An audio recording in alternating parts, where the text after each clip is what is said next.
Good morning, good afternoon, good evening, whatever time of the day you're watching this broadcast. This is Dr. Eric Tangumonkan with IEM Approach, where we inspire, equip, and motivate people to discover God's great potential in them, develop their potential, and deploy it. For the next couple of months, I am going to be talking about the issue of racism. Yes, racism. Some have said the issue persists because we keep talking about it. I am going to disagree with that assertion because from what you're going to find out, racism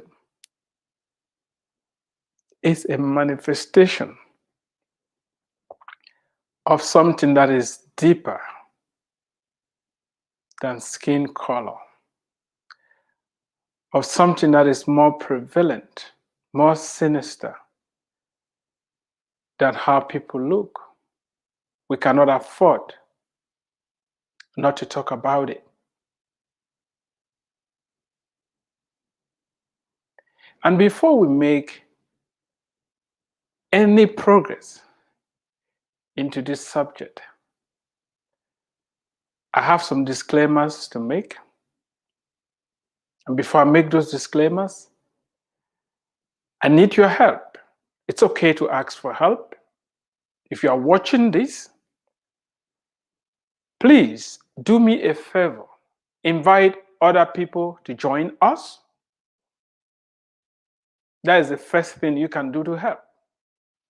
The second thing is to subscribe to my YouTube channel. It's just a click of the mouse.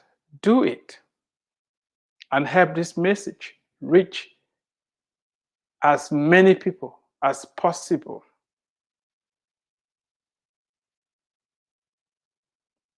The third thing you can do is to get a copy of this book, Racism, Where is Your Sting? A provocative look at the origin, or at the beginning and the end of racism. Racism, Where is Your Sting? A provocative look at the beginning and the end of racism. I am not going to take this subject lightly.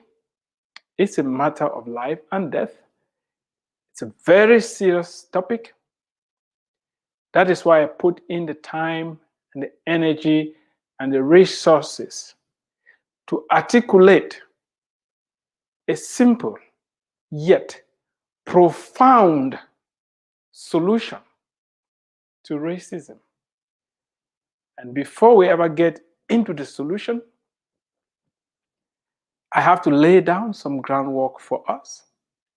And this first broadcast is going to be laying down that framework. I'm going to give you my disclaimers. And the first one is this: I am not politically correct. I've not been paid by any political party or by any group to do this presentation. I don't have any scores to settle. I'm not mad at anybody. I don't hate anybody. I am not at the mercy of anybody.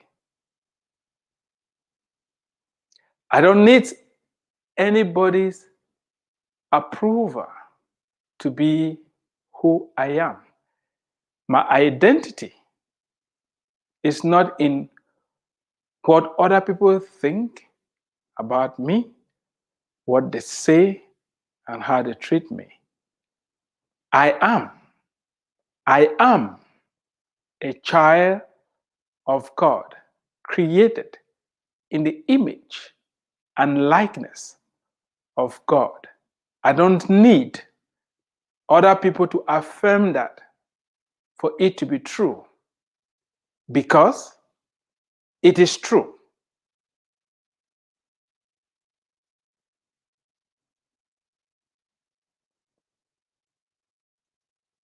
The other thing I'm just going to put out there is this.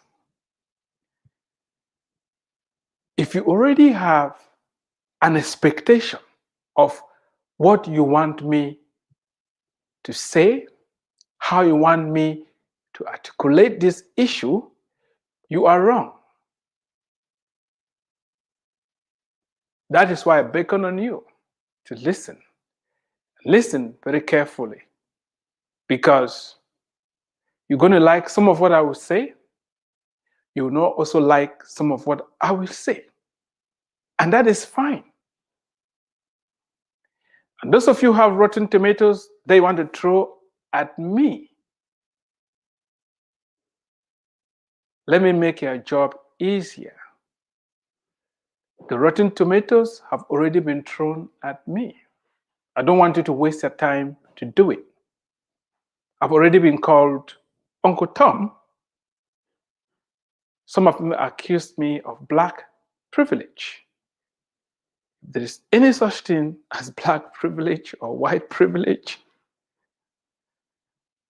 we are going to talk about all this, including critical race theory, white supremacy, Black Lives Matter, you name it. There is nothing off the table, because the way these issues are being discussed right now, they are having a serious impact. We cannot afford not to talk about them. And you may be at work right now, you are wondering, what in the world has racism got to do with my job, with being a professional? If you're a business owner, you may think issues of racism have nothing to do on my bottom line. Can I suggest that you are seriously mistaken? Can I put that to you? That if you have a team at work and some of your team members believe and hold sincerely that are superior, that their ideas are better than the ideas of other team members, do you know what is going to happen? That team is going to be a dysfunctional team, because the other team members will never be able to contribute. You're going to lose money. You're going to lose productivity. That is why the issue of racism must be treated, and treated thoroughly. I'm going to spend the next 2-3 months, or however long it's going to take, to slowly and meticulously articulate my understanding of this issue and pave a simple yet applicable way forward that will bring racism and all other forms of isms to their knees. You may be wondering, why another book on racism? Why another talk on racism? Why another discussion on racism?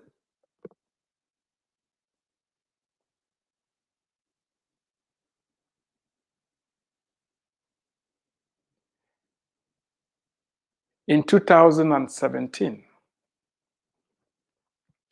I took our son to the library. He was about 4 years old then. I usually take him to the library to read to him. It was his 3 years old or something like that. So I went to the library with him as usual. Went to the kids section to read. And after I read a book to him, usually when I read, I let him play with the building blocks and other toys for kids in that section. When he's playing, I'll usually sit down, maybe grab a book and read, or I'll just watch him. On this particular day, something struck me. There was another kid very close to his age. And this kid, from what I found out later on, was visiting from China. He did not know how to speak English. However, I saw him and my son interact, and they were able to communicate using sign language. And they constructed some structures using the building blocks that they were having. It was so moving that these two kids from very diverse backgrounds were able to get along. No problem whatsoever. Something struck me. I was like, if children can see beyond their skin color, can see beyond their lack of language, can see beyond their differences and communicate, what is wrong with adults? What is wrong with us? Why all this talk of segregation, hatred, and fear, and shame, and bigotry? You name it. What is wrong with adults? What has gone wrong? What went wrong?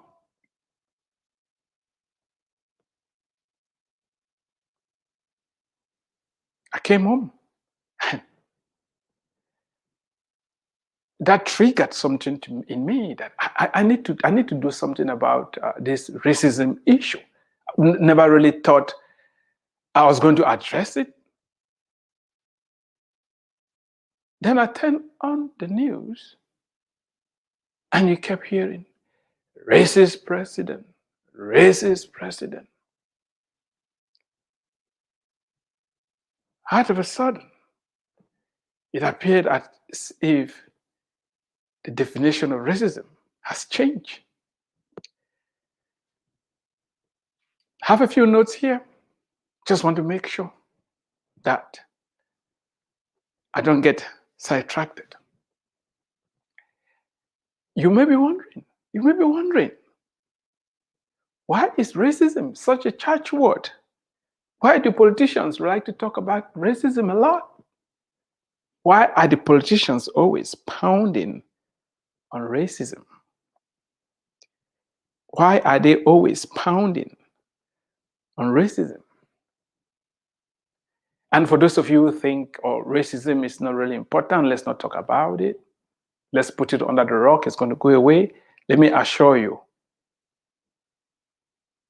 racism has a deeper and longer history, as you're going to discover. Now, I just Googled the word racism. Do you know how many results came out in 0.43 seconds? 250 million results in just 0.4 seconds.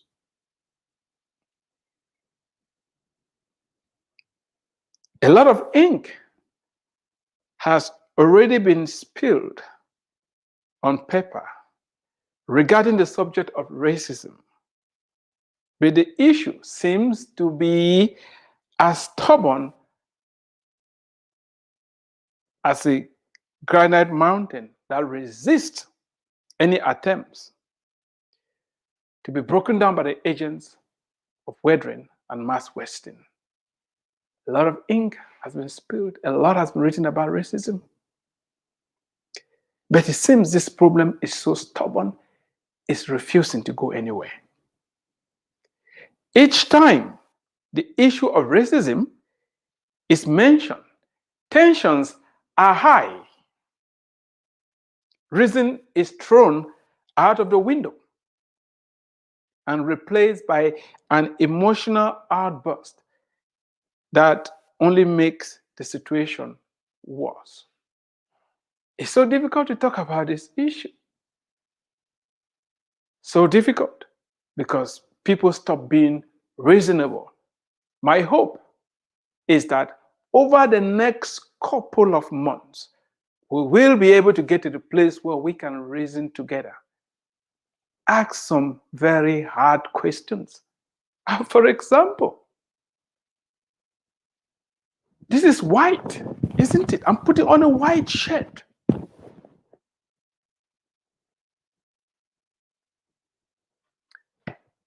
And this is black, isn't it? This is white. This is black. Look at my skin and the color of this iPad. Do they look the same to you? Please leave your comments below if these two colors are the same. I may be colorblind, but what I'm seeing is not black and black. This is having a very different shade of color to this one. Maybe it's brownish or something. It is not black. This is not black. This is black. Then why are we very comfortable calling me black, calling some people white, when there's nobody that looks like this white shirt? Does it mean color doesn't mean what it says? If we're having difficulties with our colors, how can we resolve this issue? Those are some of the things we're going to be talking about. We need to have a very honest and direct conversation. You hear of black pride. What does that mean? Are you really black? How did you arrive at that conclusion? Who said you were black? What was their intention of saying that you are black? And by the way, how many human races do we have? How many human races do we have? How many types of Homo sapiens do we have? Is there any scientific basis for dividing the human family into different races based upon what? What is the criteria? We just go along and regurgitate all these terms without thinking about them. The purpose of the book and of this conversation is for us to start thinking and questioning everything when it comes to race and race relationships. We in the 21st century, we are in the 21st century and we've made a lot of progress. Advances in technology, in medicine, communication, artificial intelligence, and many other areas, but it seems we are having a lot of difficulties eradicating racism. Why is it so? You know, racism has morphed into a new monster. So difficult to define what racism is. To some people, racism is being a supporter of President Trump, a Republican Party member, white male. You are deemed a racist. What does that mean? If the definition of racism has changed, then let's know about it, because we cannot confront and defeat an enemy we don't know, an enemy we cannot define. The purpose of writing the book and of having these conversations is to offer a simple solution to this apparent complex problem of racism? It's going to be a very simple solution, as simple as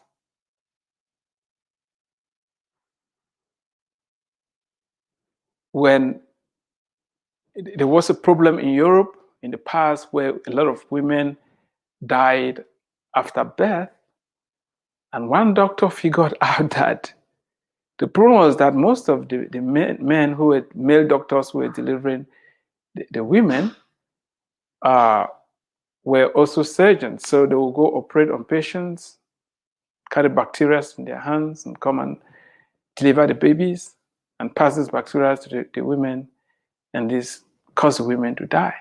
And this doctor found out that if those men just washed their hands, this problem was going to be solved. And people refused. The problem was too simple. Just washing hands took them 30 years.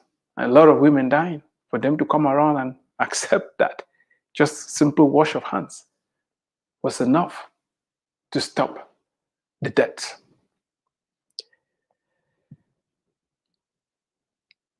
Please don't get me wrong.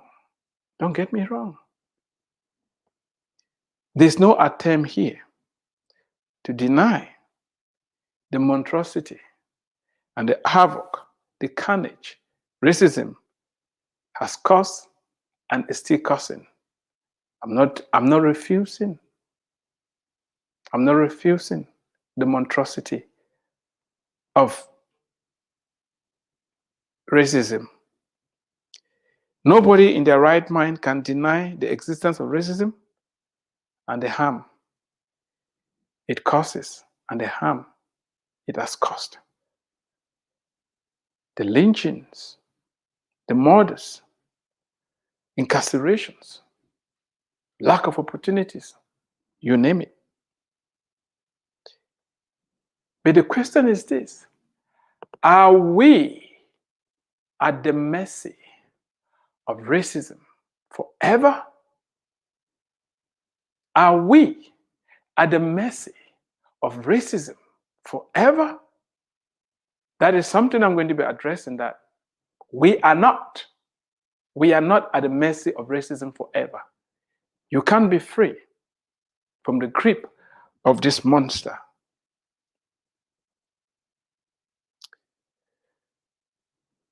While some, in the name of awareness, keep stoking the fires of racism, I will be using an entirely different approach to address this vexing issue that has plagued the human race for thousands of years.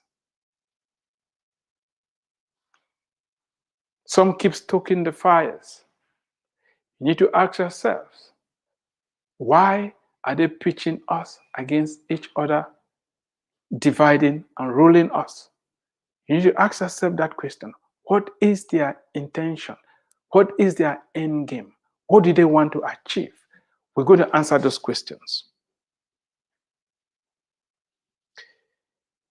If we want to offer any reasonable solution, it's imperative that we go to the source of the problem. We need to dig deeper. Dig deeper. It's important for you to understand that before slaves were brought to the United States of America, before they were even caught and sold in Africa, racism, discrimination, hatred, bigotry goes far, far, far, far, far beyond the enslavement of Africans. And for us to come out of this present quagmire, we need to dig deeper and go way back to the very beginning. The big monster in the room that nobody's really willing to talk about is discrimination. Something that humans are very good at doing, no matter the skin of their color. The bottom line is that by default, all humans can discriminate against other people who do not look like them, speak, act, believe, and dress like them. All humans do that. It's something that the way we raise, what we eat, how we dress, how we speak, when we meet people who don't look like us, we tend to shy away until we learn and understand better. That is why the propensity to be racist exists in all of us. The propensity to be racist exists in all of us.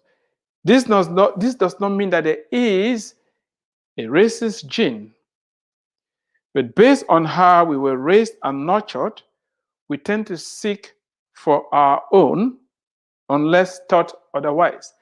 That is where there is hope. Racism is a learned behavior. Racism is passed from one generation to the other. Racism is a learned behavior. It can be unlearned. And that is part of what we're going to be talking about. Discrimination on the surface, it's okay. However, discrimination becomes problematic when it is perpetuated at the expense of other people.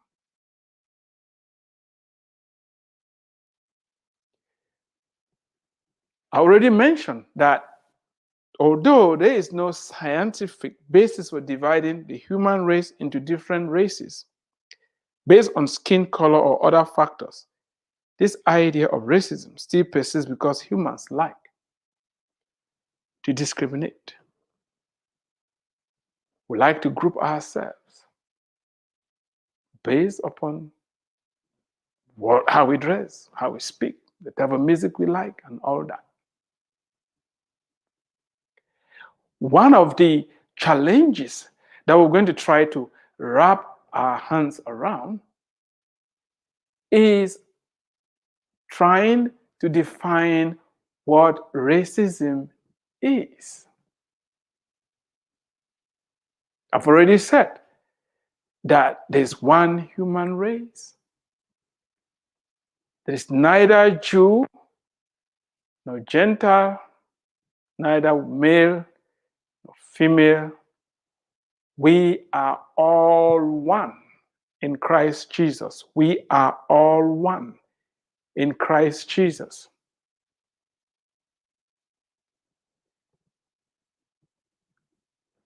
When people interact,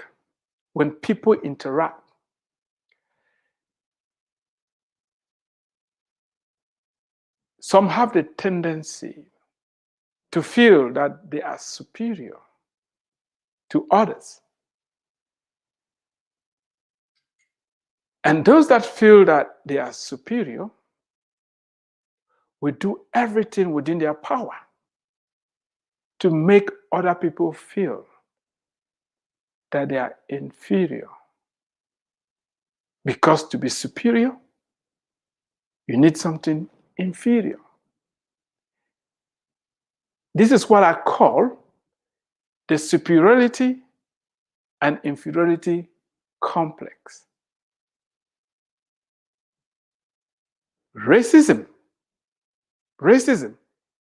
is a manifestation of something deeper. And what is actually at play here is superiority and inferiority complex. Some people feel, oh, because I look like this, I'm superior, I'm better. And they try to make other people believe that, oh, because I look like this, I'm inferior.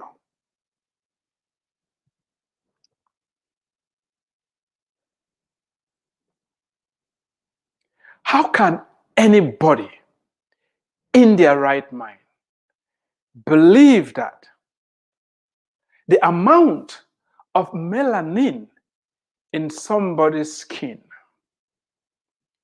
determines their value, determines their humanity, determines who they are.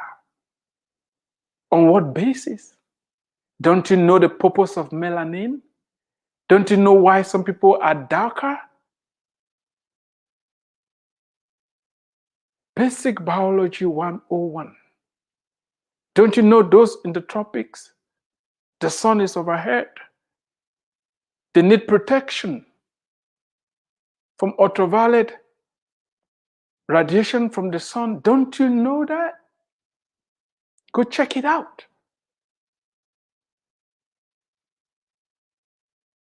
Melanin is a pigmentation. Unfortunately, we are in the 21st century with all the knowledge, all the advances in science. And we still need to go back to the basics and talk about melanin. I hear that in India, bleaching cream sells a lot because the fairer you are in complexion, the lighter your skin, the more melanin you can get rid of, the higher your status in society. And that is why one of the reasons I decided to tackle this issue is because it is not a uniquely American issue. Racism is not unique to the United States of America. And until the United States wakes up to this realization and understand the universality of racism, we will never be able to find our way out of this quagmire. Racism is not uniquely American. Let me say that again. Racism is not some special problem that America has. Oh, some special problem between the whites and the black in America. And by the way, white and black, colored and uncolored. We're going to talk about all these things. I hear all these words thrown around all the time. Oh, all the colored people, all the colored people. What do we mean by that? What do we mean by that? Have you ever met anybody that is uncolored? Have you met anybody that is colorless? You're going to be shocked to hear that in the Mundani language, the language I spoke as a kid, white are called red. Red. We'll get into that. And that is why I think it doesn't make any sense whatsoever to use skin color to classify and group people. It's condescending, it's insultive, it doesn't make sense. And those who keep perpetuating this and pushing it, they have a nefarious agenda. Why do we have to keep insisting that somebody's skin color, which is just the amount of melanin they have, has something to do with classifying them in some group? Why are we doing that if we don't have a nefarious agenda? Why are we doing that? Don't people have names? Are their names not good enough to call them? Must we classify and group them? What is the purpose of the grouping? What is it we're trying to achieve? How has it helped us? It's very unfortunate that some are very proud to say they're black. But you look at them, they're really not black. And some are proud to say, oh, we are white. You look at them, they're really not white. If we cannot even settle down on what black and white is, how are we ever going to really know what is happening when it comes to racism? No wonder we keep hitting our heads on the wall because we're chasing the wrong thing. You're going to find out very soon that racism is a social construct, that racism is a boogeyman, that racism, that term, racism, does not exist. But there's something more nefarious, something more sinister, something more evil than racism that we must confront if we ever want to be set free. That is why the main thrust of the book is for you, the individual, to know who you are, created in the image and likeness of God. And don't let anybody, whosoever, tell you otherwise, that there is something wrong with you because you have more melanin in your skin, that you are a child of a lesser God because you have more melanin in your skin. Don't believe that lie. Don't believe that lie. Don't believe that lie. Nobody is superior. There is one human race. There is one human race, and no other human being is superior to another. We have different gifts. We can do different things. People excel in different areas. At the end of the day, nobody is superior to the other. Believe what you choose to believe. And that is why don't focus on changing those who think that people's skin color has something to do with who they are. We are going to be looking at geology, looking at what minerals teach us. That is an insane idea to try and use color to identify people. Let's not go down that road. Let's not do it. And by the way, stop calling me black. Don't do it. I'm not black. Oh, did I just, yeah, I said it. I'm not black. And don't dare tell me, oh, don't refuse who you are. That is not who I am. I'm a child of God. I'm not some identity people have imposed on me. I've already shown what black looks like. If you think I look like this, you need to go to an optometrist and check your eyes very well, because this is different from this. And I think we need to get serious about having this conversation. And those who are very proud to be white, I'm still waiting to look at people who look like this white shirt I'm putting on. If we want to talk color, can we really talk about color? As I said, I'm not politically correct. You may already be mad at me.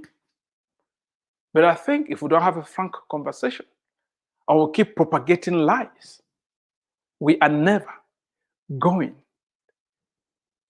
to come out of this quagmire that we find ourselves in. The main thrust of this book is for each individual to rise up and be who their creator says they are. And that brings me to the point of you knowing that all what I'm going to be saying is coming from the Judeo-Christian lens. That is my worldview. That is my worldview. Yeah, some of you are going to say, oh, come on. You're talking about Christianity. Yeah, the Christians segregated, the Christians enslaved the blacks, the Christians have done this, they've done that, they've done that. Sure, I'm not refusing any of that. Just because people cannot practice Christianity the way it's supposed to be practiced, it does not discredit Christianity. Don't forget that William Wilberforce was a Christian. And some of those who pioneered the anti-slavery movement in the United States, and some of those who pioneered desegregation were Christians as well. We're going to get into the depth of all that. What I just beckon on you to do is give me a listening ear. If you really want to know where I'm coming from, I will challenge you. I will challenge you. Get the book. It's free on Amazon. Get the book. Read it. Read the entire message. Read the entire message. And let's have a frank conversation. I'm not running for political office. I don't represent nobody here. I'm speaking. And I will say that today, I will still go back to it. When I was a child, my parents advised us, don't get married to the girl, to a foreign girl. Yeah? Were they wrong in saying that? No. They had a reason. You're getting married to people you don't know their family history, and you may get into trouble. But what did they mean by a foreign girl? The girl from the next village, who did not speak like us, who did not eat like us, who did not dress like us. They don't know. Yeah, how are they going to trust people they don't know? And today, if some Caucasian were to say, oh, don't get married to a brown lady or brown man or child from a brown family, you may even be lynched or stoned or something. We need to have very frank conversations. It's very uncomfortable, but we have to.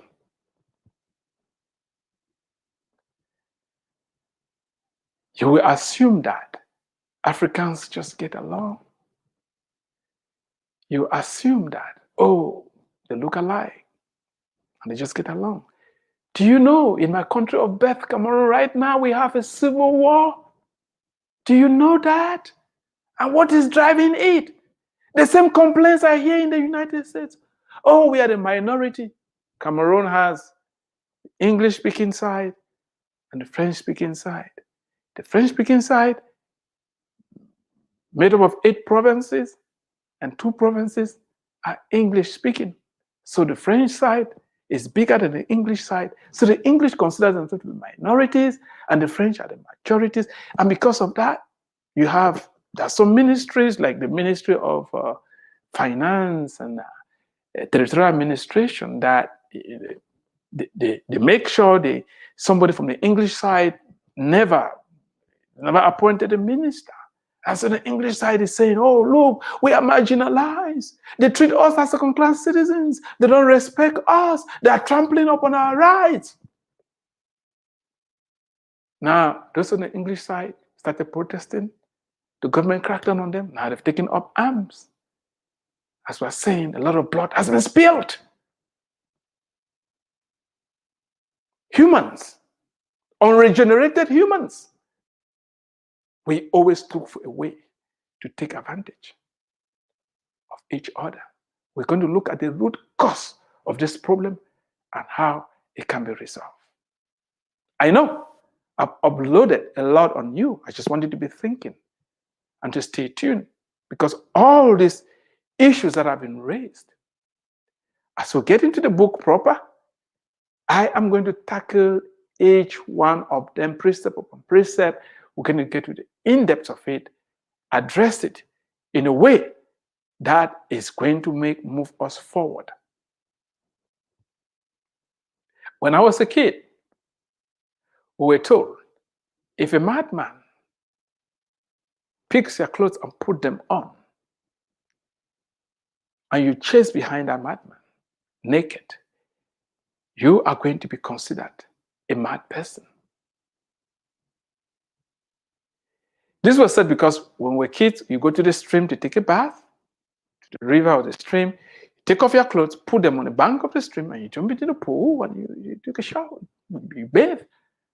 And if you did that, you are naked in the river, your clothes are on the banks of the river, and a madman comes along. We don't lock our mad people. When I was growing up in Africa, we didn't lock up our mad people in psychiatric hospitals or asylums or whatever. The mad people roam around. So the mad person comes and picks up your clothes and is running away with them, and you are naked.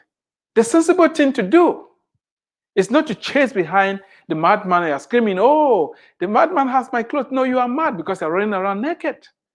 You need to first of all go look for something else, put on your body, clothe yourself before you chase behind the madman. Why am I saying this? I'm saying this because if some human being thinks that you are inferior to them, if they think that your skin color makes you inferior, if they think that the amount of melanin that you have makes you less of a human, please don't fight with them. Allow them to be wallowing in their ignorance. Allow them to be wallowing in their stupidity. If they knew better, they would not think like that. Work on yourself. Work on yourself. Don't chase behind mad people. You don't need them to recognize you. You are already a child of God, made in God's image and likeness. You don't need their approval. You don't need their approval. Because if you allow other people to elevate you, those same people are going to debase you. All men are created equal with inalienable rights endowed by their Creator. Our rights don't come from each other. Our humanity don't come from each other. It comes from God. It comes from our Creator. All men created equal before God. We are all equal. So don't dare you subjugate yourself under another human being for them to call you up. You've already been called up. And that is why you need to focus on understanding these. If you refuse to accept that you're inferior, you puncture the superiority-inferiority play. Let it stop at you. I want to thank you for watching. Unfortunately, this has been broadcasted on multiple channels, and I don't have enough room here to do any questions and answers, but I will delightfully receive any questions, any challenges. The number is 214-908-3963. Call me. And as I've said, if you want to call me and insult me, I've already been called Uncle Tom. I've already been accused of having black privilege. I don't know what other insult or that I'm suffering from being discriminated against, and I really don't know that I'm being discriminated against, and yada, yada, yada. I don't know what that means. So if you're calling to insult me, you may have to, create an insult that really has a lot of power, or else don't go down that road. But if you genuinely want us to engage in having a conversation that is meaningful, that can move us forward, please, I welcome that. Let me see your comments. Share this. I promise you, it's not going to be easy, but we are going to slowly get through this material. And get the book. Please get the book and read it. Get the book and read it. It's a very powerful message. It's simple, yet the solution works. If you know that you've been made in the image of God and that nobody is superior to you, you can sleep with confidence. Thank you for watching. You've been listening to Dr. Eric Tangumonkan with I Am Approach, where we inspire, equip, and motivate people to discover God's great potential in them, develop that potential, and deploy it. Tomorrow, we are going to start looking at how it all started. Stay tuned, and God bless you.